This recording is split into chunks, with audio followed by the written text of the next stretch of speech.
పడుతుందో ఎన్ని రూములు కావాలో అర్థం చేసుకోండి. ఆయన అక్రమాస్తుల విలువ మన రాష్ట్ర బడ్జెట్ 2 లక్షల కోట్లను దాటిపోయింది. సరే, అన్నిటికన్నా సిగ్గుపడాల్సిన విషయం ఏంటంటే ఈ పెద్దిరెడ్డి రామచంద్రారెడ్డి అనే వ్యక్తి దాదాపు 2 లక్షల పైగా ఓట్లు వేసి గెలిపిస్తే శాసనసభకు వచ్చి నీ ప్రజల తరఫున నీ గొంతు వినిపించడానికి ధైర్యం చాలా. నీకు ఎమ్మెల్యే పదవి ఎందుకు? అర్జెంటుగా రాజీనామా చేయాలని మేమందరం డిమాండ్ చేస్తున్నాం.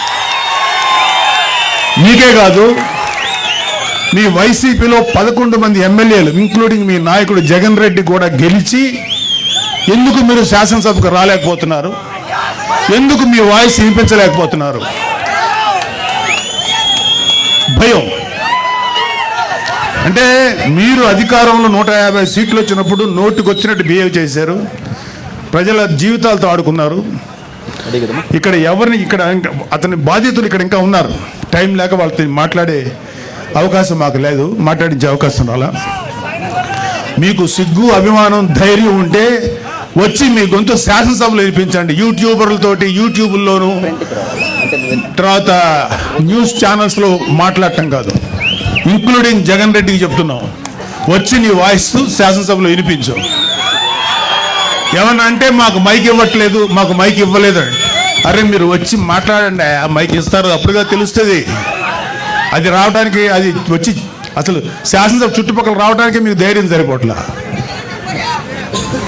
మొత్తం అధపాతాలను పడిపోయారు కదా, అందుకని భయం. రండి, మీరు అధపాతాలో ఉన్నారు కదా, అక్కడి నుంచి మాట్లాడండి, కనీసం వినపడద్దు మాకు. ఇంకోటి, ఒక వైసీపీ నాయకులు ఇంక్లూడింగ్ పెద్దిరెడ్డి రామచంద్రారెడ్డి ఎవరెవరి ఆస్తులైతే అడ్డగోలుగా కబ్జా చేశారో ఇవన్నీ కూడా బయటకు తీస్తాం. చాలామంది మన కార్యకర్తలు, కూటమి కార్యకర్తలందరికీ ఒక అసంతృప్తి ఉంది, వీళ్ళ మీద ఎవరి మీద చర్య తీసుకోలేదని. అందరి మీద చక్కగా చర్య తీసుకుంటాం. వచ్చి 8 నెలలు అయింది.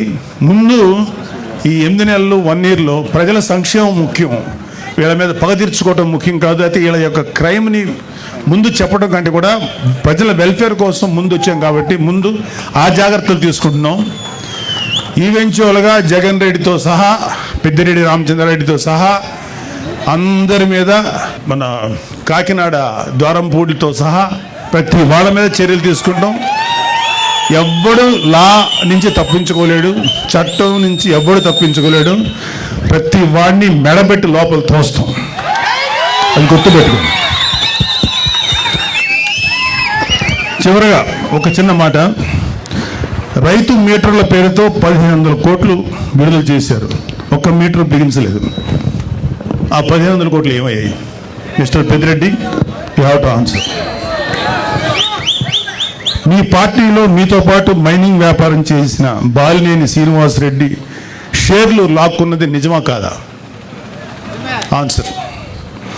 గతంలో మీరు లిక్కర్ వ్యాపారంలో రాజ్ కసిరెడ్డితో కలిసి 50-50 షేర్ బిజినెస్ చేసింది నిజమా కాదా? మీ కుమారుడు మిథున్ రెడ్డి కుటుంబ సభ్యుల మీద అడ్డగోలు బ్రాండ్లతో మద్యం మాఫియా నడిపింది మీరు, నిజమా కాదా?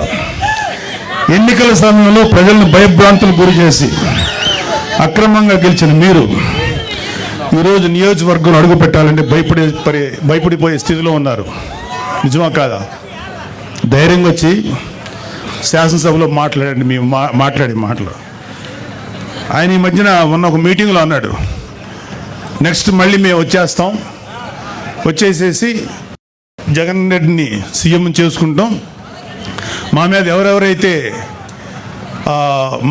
మా మీద దౌర్జన్యం చేశారు, వీళ్ళ మీద దౌర్జన్యం చేశామంట, వీళ్ళు చేసిన ఏదో పనులు బయట పెట్టి దాని గురించి మాట్లాడితే దౌర్జన్యంలా ఉంది.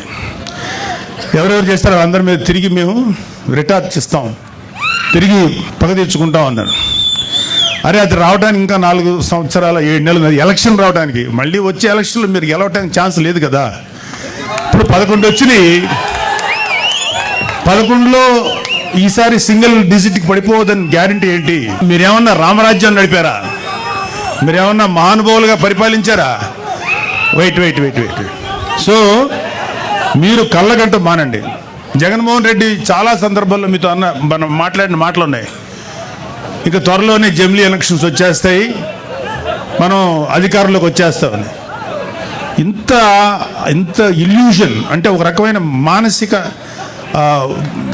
దీనిలో సైకలాజికల్ సమస్యలతో ఉన్న మీకు ఎప్పుడో 4 సంవత్సరాల 7 నెలలు 3 నెలలు 4 నెలల తర్వాత వచ్చే ఎలక్షన్స్ అప్పుడే వచ్చేస్తాయని చెప్పి జనాలతోటి మైండ్ గేమ్ ఆడుతున్నారు. లేకపోతే మీ కార్యకర్తలను ఉన్న వాళ్ళని సేవ్ చేసుకోవడానికి ప్రయత్నిస్తున్నారు. అరే మీ పార్టీలో ఎంతమంది ఉంటారో ఇంకా తెలియదురా, అందరూ వచ్చేస్తున్నారు. చాలామంది బయటకు వచ్చేసారు. మీరు రైట్ హ్యాండ్ అని పేరు పెట్టిన విజయసాయిరెడ్డి బయటకు వచ్చాడు. మిగతా వాళ్ళు రావడం పెద్ద లెక్కేం కాదు. 22 లక్షల మంది ప్రజలు 11 మంది ఎమ్మెల్యేలు ఎన్నుకుంటే ఆ 22-25 లక్షల ప్రజల గొంతుకుని శాసనసభలో వినిపించలేని మీరు వచ్చే ఎలక్షన్లో గెలిచి ప్రజలకు ఏదో చేస్తారని చెప్పి భ్రమలో ఎవరు లేరు. గుర్తుపెట్టుకోండి.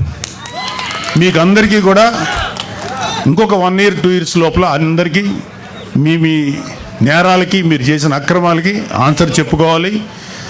అలాగే కలిగిరి సభలో పెద్దిరెడ్డి రామచంద్రారెడ్డి గారి గురించి అంటే ఈయన మాఫియా గురించి మోడీ గారు ఏమన్నారంటే ఈ మైనింగ్ మాఫియా, ఎర్రచందనం మాఫియా వీళ్ళందరినీ తుంగలోకి తొక్కుతానని చెప్పారు. మోడీ గారు ఇంకా ఏం అనలేదు, మాకేం కాదని అని మీరేం సంతోషపడకండి. మీ నెత్తి మీద కత్తి ఏలాడుతుంది విత్ దారం సపోర్ట్తో. ఆ దారం ఎప్పుడైనా తెగుద్ది, అది మీ నెత్తి మీద గుచ్చుకుంటుంది, గుర్తుపెట్టుకోండి. కాబట్టి ఇది మన వేణుగోపాల్ రెడ్డి గారు మీతో మాట్లాడడానికి ఒక మంచి అవకాశం కల్పించినందుకు చాలా సంతోషం. సో పవన్ కళ్యాణ్ లాంటి నాయకుడు నాయకత్వంలో పనిచేస్తున్నందుకు మా అందరికీ చాలా గర్వంగా ఉంది. ఒక నిజాయితీపరుడైన నాయకుడైన ఆయన ఆధ్వర్యంలో పనిచేయడం నిజంగా మాకు గర్వకారణం. మాకు ఏ పదవుల మీద ఏ అధికారాల మీద ఆశ లేదు.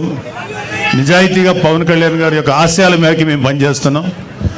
సో మనందరం కూడా మన భవిష్యత్తు కూటమి ప్రభుత్వంలో చంద్రబాబు నాయుడు గారు ముఖ్యమంత్రి అయిన రోజు నుంచి తిరుపతి పరువు ప్రతిష్ట ఎలా దిగజారుస్తున్నారో లడ్డూ విషయంలో చూసాం. మొన్న మనుషులు చనిపోయిన విషయం మనం చూసాం. ఈ రోజు డిప్యూటీ మేయర్ ఎన్నికల్లో ఏ విధంగా మేయర్ మీద గాని అలాగే వచ్చిన కార్పొరేటర్ల మీద అలాగే దళిత ఎంపీ మీద దాడులు చేయటం మనం కళ్ళారా చూస్తున్నాం.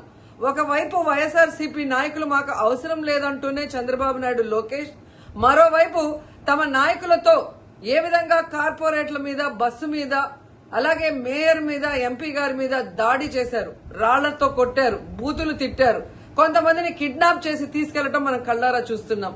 ఇవన్నీ కూడా పోలీసులు చూస్తుండగానే వాళ్ళ ప్రేక్షక పాత్ర వహించినప్పుడే జరగటం అనేది ఈ రాష్ట్రంలో లా అండ్ ఆర్డర్ ఎంత ఘోరంగా ఫెయిల్యూర్ అయిందో మనకు అర్థమవుతుంది. అండ్ పవన్ కళ్యాణ్ గారు మీ ఎమ్మెల్యే, జనసేన ఎమ్మెల్యే తిరుపతిలో ఎంత దిగజారిపోయి ఈ రోజు కార్పొరేటర్ని కిడ్నాప్ చేస్తున్నారో ఒకసారి గమనించండి. నిజంగా మీరు చెప్పుకున్నట్టు చంద్రబాబు నాయుడు, లోకేష్, పవన్ కళ్యాణ్ మాకు 93% సీట్స్ వచ్చినాయి మొన్న ఎమ్మెల్యే ఎంపీ ఎలక్షన్ లో అన్నారు. మీది ఈవీఎం గెలుపు అని అందరూ కూడా అనుకున్నారు. అదే నిజం అనేది ఇక్కడ మళ్లీ ప్రూవ్ అయింది. ఎందుకంటే నిజంగా ప్రజల ఓట్లతో మీరు 93% సీట్లు సంపాదించుంటే ఈ రోజు ఒక డిప్యూటీ మేయర్ పోస్ట్ కి ఇంత రాద్ధాంతం చేసి ఈ విధంగా రౌడీజం, గుండాయిజం చేసి కిడ్నాప్ చేయాల్సిన అవసరం ఉందా అని నేను అడుగుతున్నా. మీకు దమ్ము ధైర్యం ఉంటే, ప్రజలు మీ పక్షాన ఉన్నారు, మీ ప్రభుత్వం సక్రమంగా పనిచేస్తుంది, ఇచ్చిన హామీలు నెరవేరుస్తుంది అని మీరు నమ్ముంటే ఈ కార్పొరేటర్లతో రాజీనామా చేయించి మీ గుర్తు మీద గెలిపించుకొని మీరు ఎన్నికలు జరిపించుంటే ప్రతి ఒక్కరు మిమ్మల్ని శభాష్ ఉంటారు.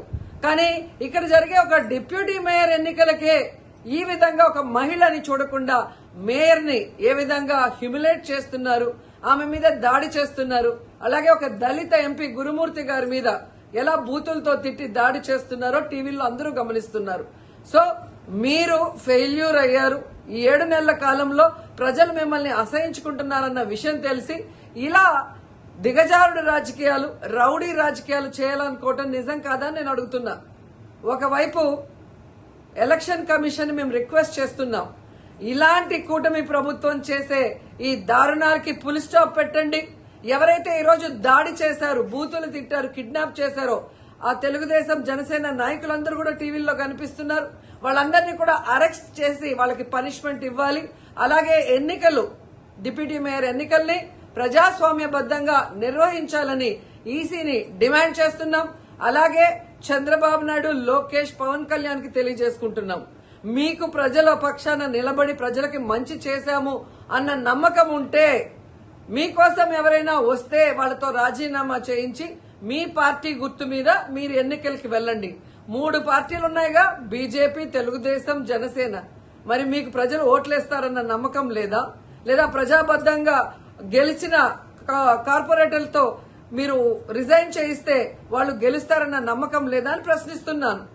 సో ఒకసారి తిరుపతికి అమిత్ షా వచ్చినప్పుడు ఎలా బ్లాక్ ఫ్లాగ్స్ ఊపటం, అలాగే రాళ్లు వేయటం అనేది మనం గమనించాం. వాళ్ళు మర్చిపోయి ఉండొచ్చేమో గాని ఈ రోజు రాష్ట్రం అంతా కూడా చంద్రబాబు నాయుడు తిరుపతికి ఎవరొచ్చినా, తిరుపతిలో ఏం జరిగినా, ఏ విధంగా దిగజారుడు రాజకీయాలు చేస్తూ తిరుపతి పరువు ప్రతిష్ట మరి దిగజారుస్తున్నారో అందరూ గమనించి వాళ్ళకి బుద్ధి చెప్పాలని కూడా ప్రజల్ని కోరుకుంటున్నాను.